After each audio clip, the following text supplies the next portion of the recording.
મિત્રો, સ્વાગત છે તમારું અમારી યુટ્યુબ ચેનલ ઓનલી ઇશ્યુની અંદર 850 એસપીએ ઉપર તમે જોઈ શકો છો ગુજરાત ઉપર જે સિસ્ટમ હતી હાલ મિત્રો નબળી પડી છે. એટલા માટે મિત્રો ગઈકાલે 205 તાલુકાની અંદર વરસાદ પડ્યો, પરંતુ બપોર સુધીની અંદર આજે જોવા જઈએ તો હજુ સુધી મિત્રો ખાસ કરીને 40 તાલુકાની અંદર વરસાદ પડ્યો છે. એ પણ સૌથી વધુ વરસાદ 2 ઇંચ, બાકી મિત્રો ખાસ કરીને 30 એવા તાલુકા જ્યાં 1 ઇંચ કરતાં પણ ઓછો વરસાદ જોવા મળે, એટલે કે ક્યાંય મિત્રો ભારે વરસાદ નથી. સૂર્યનારાયણના પણ દર્શન થયા છે. સૌથી મોટી અપડેટ, બંગાળની ખાડીની અંદર બીજી અને નવી સિસ્ટમ બની ગઈ છે અને આ સિસ્ટમ પણ મિત્રો ગુજરાત તરફ આવશે, જેને લઈને ગુજરાતની અંદર આગામી સમયની અંદર ફરી એક વખત ભારેથી અતિ ભારે રેડ એલર્ટ થાય, જળબંબાકાર થાય તેવો વરસાદનો રાઉન્ડ પણ આવી શકે છે.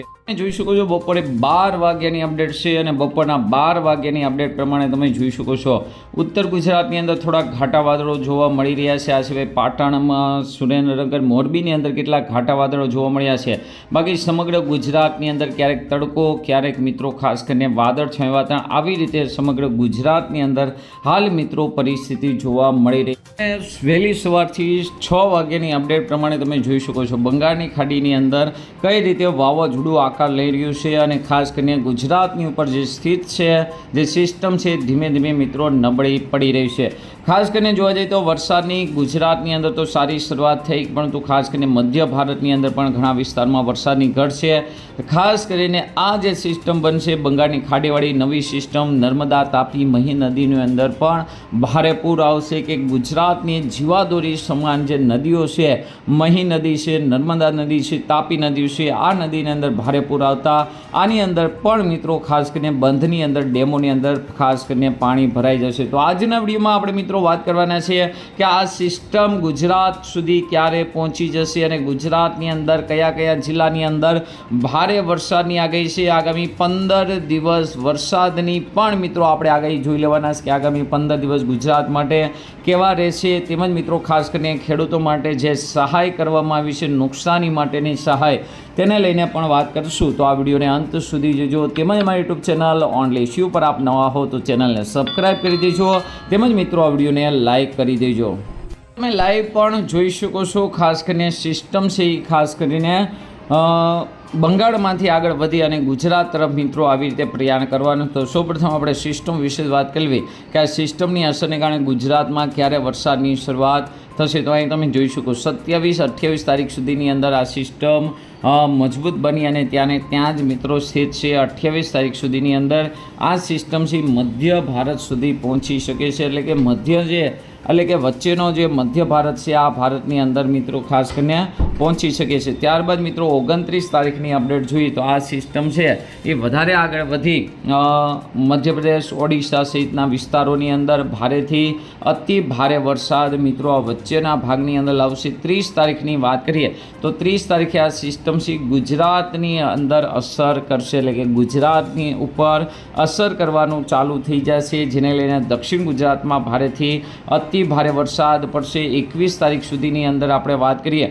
તો 21 તારીખ સુધીની અંદર આ સિસ્ટમ છે એ ઉત્તર, મધ્ય, દક્ષિણ ગુજરાતની અંદર 31 તારીખે મિત્રો ભારે વરસાદ લાવશે. બપોર પછી 4 વાગ્યા સુધીની અપડેટમાં તમે જોઈ શકો છો ઘણા વિસ્તારોની અંદર આ સિસ્ટમ ઉત્તર, મધ્ય, દક્ષિણ ગુજરાતની અંદર ભારે વરસાદ પણ લાવી શકે છે. ભૂક્કા કાઢે તેવું રેડ એલર્ટ પણ જોવા મળી શકે છે. 1 તારીખની વાત કરીએ મિત્રો 4 વાગ્યા સુધીનો આપણે બપોર પછીનો ટાઈમ લઈએ છીએ, એટલે તમને ખ્યાલ આવે કે 4 વાગ્યા સુધીની અંદર આ સિસ્ટમ છે વધારે આગળ વધી અને મધ્ય ભારત સહિત મિત્રો ખાસ કરીને સૌરાષ્ટ્રના જે ભાગો છે આ ભાગોની અંદર મિત્રો અસર કરવાની છે. અહીં તમે જોઈ શકો છો મધ્ય ભારતના ભાગોની અંદર પણ અસર કરશે. 2 તારીખની વાત કરીએ તો અહીંયા તમે જોઈ શકો છો 2 તારીખ સુધીની અંદર તે કચ્છ સહિત મિત્રો પાકિસ્તાનના સિંધ પ્રાંત સુધી પણ પહોંચી જશે. અહીંયા તમે જોઈ શકો છો અને ત્યારબાદ મિત્રો 3 તારીખે આ સિસ્ટમ ફરી એક વખત રિટર્ન થશે, તો કચ્છની અંદર પણ સારો વરસાદ છે જોવા મળી શકે છે. અને તમે જોઈ શકો છો કે 3 તારીખે બપોર પછી આ સિસ્ટમ વિખાઈ જશે. હાલની તારીખે અપડેટ પ્રમાણે જોઈ શકો છો. ત્યારબાદ મિત્રો જોવા જઈએ તો ખાસ કરીને વરસાદને લઈને કોઈ મોટી અપડેટ નથી, એટલે કે ગુજરાતની અંદર હળવો એટલે કે વાદળછાયું વાતાવરણ વરસે, વરાપ જોવા મળશે અને શ્રાવણ મહિનો મિત્રો જે આપણે આતુરતાથી રાહ જોઈ રહ્યા છીએ તે મિત્રો જોવા જઈએ તો ખાસ કરીને ફરી એક વખત સિસ્ટમ બંગાળની ખાડીમાં 9 તારીખે અપડેટ બતાવી રહી છે, પરંતુ આ સિસ્ટમ આવશે કે નહીં આવે તેની મિત્રો 2-3 દિવસની અંદર ખ્યાલ આવી જશે. તો તેને લઈને જ આપણે 15 દિવસના ડેટા જોયા. સિસ્ટમ છે 1લી-2જી તારીખ સુધી રહેશે.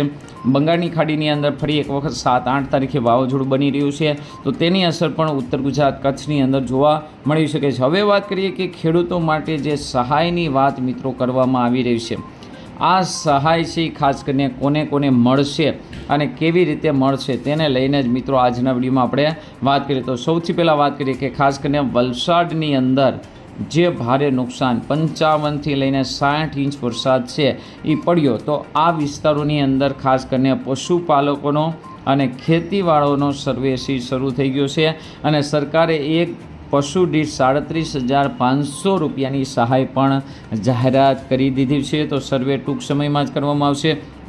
ધીમે ધીમે આ વિસ્તારમાંથી વરસાદની તીવ્રતા પણ ઘટી રહી છે. ત્યારબાદ મિત્રો ઉત્તર ગુજરાત અને મધ્ય ગુજરાતમાં અમદાવાદ સહિતના ભાગોની અંદર પણ ભારે વરસાદ છે. સુરતની અંદર પણ જે ખાડીઓ સલકાઈ જવાને કારણે ભારે નુકસાન થયું છે. આ વિસ્તારનો પણ ટૂંકમાં જ સર્વે કરી અને સરકાર છે એના માટે મિત્રો કેશ ડોલ અને ખાસ કરીને કેટલીક સહાય પણ વસ્તુને લઈને ટૂંક સમયની અંદર જ જાહેર કરી શકે છે. હાલ મિત્રો પશુ માટે વલસાડની અંદર મિત્રો 37,500ની જાહેરાત કરી છે.